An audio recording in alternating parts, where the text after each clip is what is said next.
परिचय। बच्चों, तुम लोग क्या कर रहे हो? हम कैरम बोर्ड खेल रहे हैं पिताजी। वाह, ये तो बहुत अच्छी बात है। क्या मैं तुमसे कुछ पूछ सकता हूं? क्यों नहीं पिताजी। क्या तुम जानते हो इस गेम में कौन सी गति घटित हो रही है? हाँ, एक सीधी रेखा में गति। लेकिन तुम्हारी गोटियां लगातार अपनी दिशाएं बदल रही हैं। इस बारे में क्या सोचते हो? ठीक है, मैं तुम्हें बताता हूं। देखो, गोटियां दो दिशाओं में गति कर रही हैं, तो यह गेम एक समतल में गति प्रदर्शित कर रहा है। क्या तुम इस बारे में और अधिक जानना चाहते हो? हाँ पिताजी। अब आइए किसी समतल में गति के बारे में और अधिक जानें। उद्देश्य। इस पाठ के अंत में आप निम्न करने में सक्षम हो जाएंगे: अदिशों एवं सदिशों को परिभाषित करना, सदिशों के गुणन की गणना करना, सदिशों के संकलन तथा व्यवकलन की गणना करना, किसी समतल में गति को परिभाषित करना, एक समान त्वरण के साथ किसी समतल में गति को परिभाषित करना, आपेक्षिक वेग को समझना, प्रक्षेप्य गति को समझना, एक समान वृत्तीय गति को समझना। परिभाषा। दो विमाओं में किसी वस्तु की गति समतल में गति कहलाती है। हमारे दैनिक जीवन में हम अनेक गतिविधियां देख सकते हैं जिनमें दो विमाओं में गति की जाती है। उदाहरण के लिए, वायु में ऊर्ध्व दो विमीय तल में प्रक्षेपित की गई कोई वस्तु। अदिश और सदिश। भौतिकी में राशियों को दो श्रेणियों में वर्गीकृत किया जाता है। ये हैं अदिश तथा सदिश। अदिश वे राशियां जिन्हें पूरी तरह केवल उनकी परिमाण द्वारा ही व्यक्त किया जा सकता है। उदाहरण के लिए, कार्य, ऊर्जा, शक्ति, आवेश इत्यादि। सदिश वे राशियां जिन्हें उनके परिमाण तथा दिशा द्वारा पूरी तरह से व्यक्त किया जा सकता है। उदाहरण के लिए, विस्थापन, वेग, त्वरण, बल। किसी सदिश का ज्यामितीय निरूपण एक तीर द्वारा किया जा सकता है। स्थिति सदिश किसी कण की स्थिति को किसी अन्य बिंदु के सापेक्ष प्रदर्शित करता है। विस्थापन सदिश दो बिंदुओं के बीच कण के विस्थापन को प्रदर्शित करता है।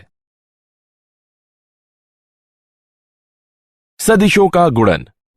जब किसी सदिश a को किसी संख्या n से गुणा किया जाता है तो हम एक सदिश v प्राप्त करते हैं जो निम्न द्वारा व्यक्त है: v सदिश बराबर n गुणा a सदिश। आइए एक उदाहरण देखें।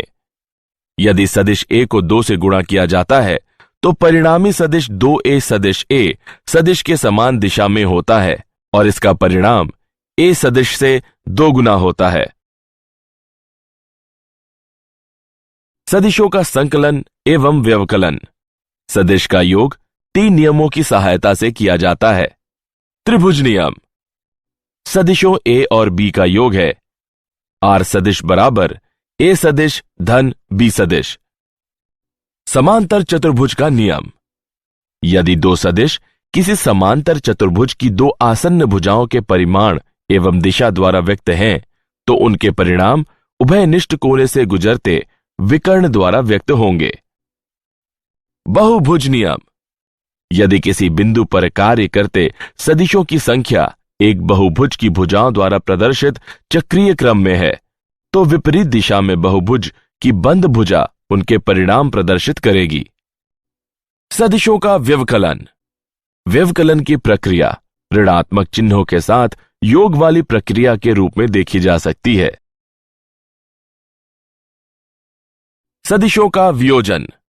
वियोजन का अर्थ घटक भागों में विखंडित करने से है। वियोजन की प्रक्रिया सदिश संकलन के विपरीत होती है। अब घटक क्या होते हैं? यदि किसी सदिश को अनेक सदिशों में वियोजित किया गया है जिनका सम्मिलित प्रभाव दिए गए सदिश के प्रभाव के समान है तो वियोजित सदिश दिए गए सदिश के घटक कहलाते हैं। किसी समतल में गति। आइए सदिशों के उपयोग द्वारा विमाओं की गति का अवलोकन करें। स्थिति सदिश एवं विस्थापन। किसी समतल में स्थित कण P का XY निर्देश तंत्र के मूल बिंदु के सापेक्ष स्थिति सदिश R को निम्न समीकरण से व्यक्त करते हैं। R बराबर XI डबल डैश धन YJ डबल डैश। माना कि एक कण वक्र पर चलता है और किसी क्षण t पर इसकी स्थिति P है और दूसरे अन्य क्षण t डैश पर इसकी स्थिति P डैश है, तो इसका विस्थापन निम्न होगा। डेल्टा R बराबर R डैश माइनस R। मानों को प्रतिस्थापित करने पर हम पाते हैं कि डेल्टा R बराबर I double dash delta X धन J double dash delta Y। एक आयाम में किसी वस्तु का वेग और त्वरण सदैव उसकी सीधी रेखा के अनुदिश रहता है। हालांकि 2 या 3 विमाओं में गतियों के लिए वेग एवं त्वरण सदिशों के बीच 0 डिग्री और 180 डिग्री के बीच कोई भी कोण हो सकता है। किसी समतल में एक समान त्वरण से गति। आइए इसे समझने के लिए एक उदाहरण देखें। एक वस्तु XY तल में चल रही है और इसका त्वरण a स्थिरांक है। अब माना कि t बराबर 0 समय पर वस्तु का वेग न्यू नॉट है और t समय पर न्यू बराबर न्यू नॉट धन at है। यह संघटक रूप में समीकरण है। हम निष्कर्ष निकाल सकते हैं कि किसी समतल में गति को 2 अभिलंबवत दिशाओं के अनुदैर्ध्य स्थिरांक त्वरण के साथ 2 पृथक समकालिक एक विमीय गतियों के रूप में जाना जा सकता है। यह परिणाम त्रिविमीय गति के लिए भी मान्य है। आपेक्षिक वेग। प्रेषक के संदर्भ में किसी वस्तु का वेग वस्तु के वेग से प्रेषक के वेग को घटाते हुए सीधे प्राप्त किया जाता है। वेगों को सदिशों द्वारा प्रदर्शित किया जाता है और वे सदिश विधि से घटाए जाते हैं। प्रक्षेपीय गति। अंतरिक्ष में कुछ आरंभिक वेग के साथ फेंकी गई कोई वस्तु जो गुरुत्व के प्रभाव के साथ मुक्त रूप से गमन करती है, वह प्रक्षेपीय कहलाती है। उदाहरण के लिए किसी विमान से गिराया गया कोई बम, किसी बल्लेबाज द्वारा प्रहार की गई क्रिकेट की गेंद। थीटा नॉट कोण पर वेग न्यू नॉट के साथ प्रक्षेपित की गई एक वस्तु को चित्र में प्रदर्शित किया गया है। किसी प्रक्षेप्य का पथ परवलयी होता है। प्रक्षेप्य का उड्डयन काल है TF बराबर 2 new not sine theta naught बटे जी। प्रक्षेप्य की अधिकतम ऊंचाई है HM बराबर new not sine theta naught वर्ग बटे 2g। किसी प्रक्षेप्य द्वारा अपनी आरंभिक स्थिति से अपने गिरने के दौरान y बराबर 0 वाली स्थिति से गुजरने तक चली गई क्षैतिजिक दूरी क्षैतिज परास कहलाती है। प्रक्षेप्य का क्षैतिज परास न्यू नॉट वर्ग गुणे साइन 2 थीटा नॉट बटे जी के गुणनफल द्वारा व्यक्त किया जाता है। उदाहरण। आइए प्रक्षेपीय गति का एक उदाहरण देखें। एक प्रक्षेप्य की परास 50 मीटर है और यह 10 मीटर की अधिकतम ऊंचाई तक पहुंचता है। प्रक्षेप्य का उन्नयन कितना होगा? आइए इसका हल देखें। हम जानते हैं कि क्षैतिज परास न्यू वर्ग गुणे साइन 2 थीटा बटे जी के बराबर होता है। हम ऊंचाई एवं परास के बीच संबंध निम्न प्रकार से प्राप्त करते हैं। H बटे आर बराबर 1 बटे 4 tan थीटा।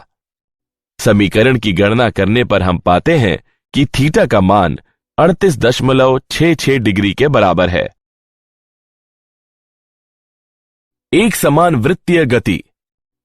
पृथ्वी के परित एक वृत्तीय कक्षा में किसी कृत्रिम उपग्रह का चक्कर लगाना वृत्तीय गति का उदाहरण है।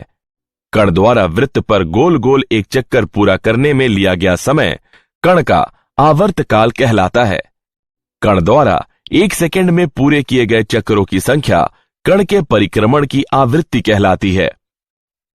जब कोई कण किसी वृत्त में एक समान चाल से घूमता है तो इसका वेग सदैव स्पर्श रेखीय और त्वरण त्रिज्यीय रूप से अंदर की ओर अभिमुख होता है। वेग और त्वरण दोनों के परिमाण नियत रहते हैं, लेकिन दिशाएं बदलती रहती हैं। क्या आप जानते हैं, प्रक्षेप पथ किसी दीर्घवृत्त या परवलय के समान शंक्वाकार भाग होता है। ग्रहों एवं धूमकेतुओं की प्रक्षेपित कक्षाओं से इसकी तर्क संगत उपयुक्त सीमा तक पुष्टि होती है। यद्यपि यदि कोई धूमकेतु सूर्य के पास से गुजरता है तो यह अन्य बलों जैसे कि सौर पवनों तथा विकिरण दाब से भी प्रभावित होता है।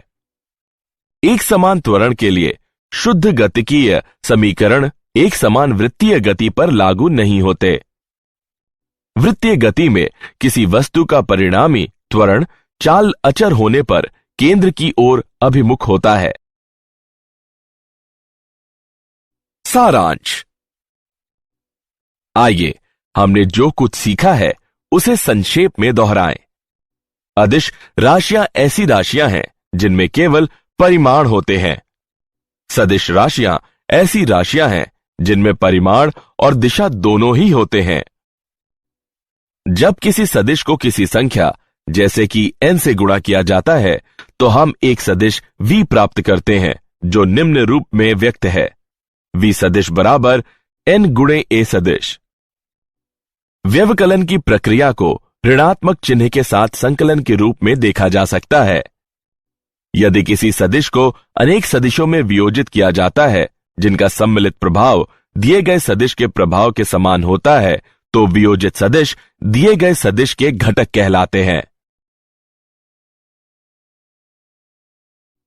2 या 3 विमाओं में गतियों के लिए वेग और त्वरण सदिशों के बीच 0 डिग्री तथा 180 डिग्री के बीच का कोण हो सकता है। अंतरिक्ष में कुछ आरंभिक वेग से फेंकी गई वस्तु जो गुरुत्व के प्रभाव में मुक्त रूप से गमन करती है, प्रक्षेप्य कहलाती है। जब कोई कण किसी वृत्त में एक समान चाल से घूमता है तो इसका वेग सदैव स्पर्श रेखीय और त्वरण त्रिज्यीय रूप से अंदर की ओर अभिमुख होता है।